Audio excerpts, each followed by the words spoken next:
It is, I mean, his tape speaks for itself. I'm a vertical physical guy, and that's kind of my mantra in that room. And so David showed that at Villanova. Oh, it's intercepted! Murphy! Touchdown, Arizona! There were 2 fouls by the defense. Offense, correct, I'm sorry. He's a lawyer. Offside defense, that penalty is declined. There's also personal foul face mask. That penalty is enforced half the distance to the goal, first down. After reviewing the play, the offensive player has the ball and is not out of bounds. Phoenix will retain possession on the sideline and has the advanced capability. The coach's challenge is successful. Your Honor, I object. You would! Bastard! Hey! Quiet! Overruled! Your Honor, I object. What does this have to do with anything? Overruled. And the truth shall set you free! Picture the summer of 2018. The valley is sweltering, and for the first time in a long time, there's a breeze of hope. The Phoenix Suns hold the number 1 pick. The choice seems pretty clear, but the paths are wildly different. On one side, you have the European prodigy Luka Doncic. Now, I'll be the first to tell you I cannot stand this guy. Can't stand him. The complaining, the style, it's just not Suns basketball. But the world saw a playmaker. For the Suns, however, they saw something else. They remembered the roar of the crowd when Amari Stoudemire used to tear down the rim. They wanted that feeling back.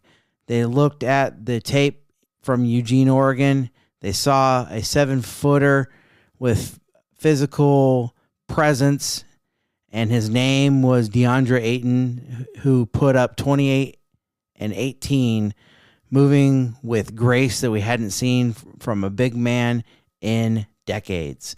They chose the safe bet. They chose the fit next to Devin Booker.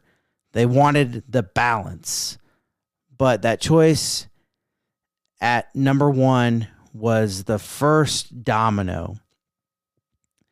It set the stage for a night that the world would eventually build, or not the world, that set the stage for what would eventually build a dynasty, but just not the one in Phoenix. Fast forward to a few hours. The draft is moving. Ryan McDonough, the GM, has plans to fix one thing, and Ayton pick that it didn't solve, which was the backcourt. He wants Shai Gilgeous-Alexander. He's got the trade lined up to move to number 11. He wants the Kentucky connectivity, the length, the IQ, and the future paired right next to Booker. But then the owner walks in, Robert Sarver. Sarver didn't want a project at point guard. He wants Mikal Bridges. He wants the NBA-ready wing from Villanova. He overrules the basketball minds in the room. He trades the 2021 Miami unprotected first-rounder, which at the time was the most valuable trade chip in the league, just to get Mikal. Now, think about the irony. The Suns passed on Luka, the number 1, at number 1 to save the backcourt for Booker. Then they refused to draft the 1-point guard that was perfectly built to partner with him. And, you know, I like Mikal. We got the Iron Man in Mikal Bridges, but it left an MVP on the table for the Clippers. And that's where the what if turns into a ghost story. This is where the paper trail gets pretty dark, because we don't have that homegrown superstar backcourt of SGA and Booker. We are forced to go into a cycle of depression. we had a buy-in. We had to buy leadership. In 2020, we traded for Chris Paul. We gave up Ricky Rubio, Kelly Oubre, and a 2022 first-round pick. But if SGA is in that locker room, you don't need to spend those assets. You keep your youth and you keep those picks. And here's the kicker. People ask why we went all in for Kevin Durant and Bradley Beal. The reality, if we had drafted SGA, we likely couldn't have made those trades even if we wanted to. We wouldn't have had the Twins to trade. We might have had one, maybe Cam Johnson, but without Mikal Bridges, that blue chip centerpiece, the Brooklyn deal never gets off the ground. And Cam, he's great, but he isn't the reason that trade happens. By failing to draft the guard of the future, Sarver ensured that we would eventually have to trade away the heart and soul of a team just to keep pace. We lost young gems like Tamani Kamara in the scramble to move off from Ayton in that era.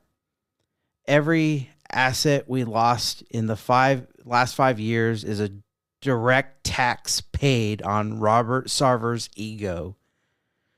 Follow that trail to today. The Oklahoma City Thunder are defending champs because they had the asset SGA to trade for Paul George and build a dynasty.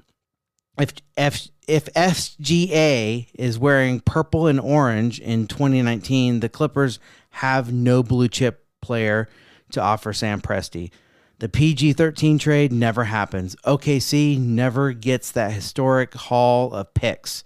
The dynasty we're watching dismantle the Suns right now in 2026 stays in the draft folder. One man's ego didn't just pick a player. It gift wrapped the next decade of the Western Conference to Oklahoma City. The Thunder are the team the Suns were supposed to be, and that is my absolute verdict.